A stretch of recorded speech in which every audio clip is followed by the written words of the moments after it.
Well, one of those things that it's probably already in your insurance contract, but maybe is becoming a little bit more, let's say, timely, pay attention to, is this Sure. 1 year. Right. This 1 year thing. So if you have a hail event today, and if you don't file a claim within a year, that puts you at some measure of risk. I'm understanding. Could be, Clay. Yeah, in most insurance contracts on the home policy, it states in there that from the date of loss, when a weather event happens, you have 365 days, 1 year, to report that to your carrier for them to pay the claim or inspect it. So a lot of times these storms will blow through and there may not be damage up there, it may not be leaking, especially if it's a rental property or tenant occupied and the owner's not there to see it. You might, ask the service of a roofer or someone and roofers are, normally happy to go out and assess a roof for you and see if there's any damage after a storm blows through, even though it may not be leaking.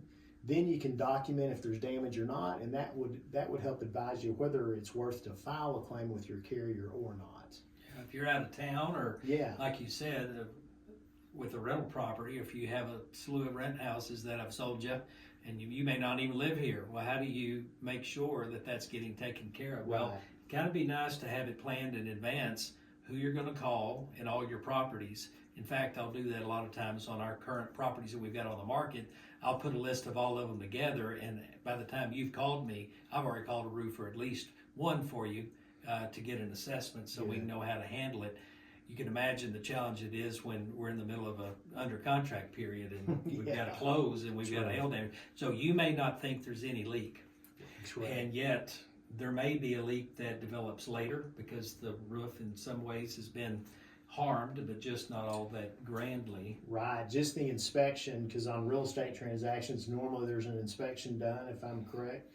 They may see damage up there that's really not affecting the house. It's not leaking. It's been up there for a long time, but if there's damage on there before, a year, it's just a good thing to know about. And then if it is damaged, especially to the event of being totaled, you at that point would advise calling your insurance carrier and have them turn in the claim for you. And then in the course of selling the home, Exactly. the next insurance company that you call out or that your buyer calls out, they may not have an interest in insuring a home that's got some residual damage, even though they may not determine it to be all that detrimental.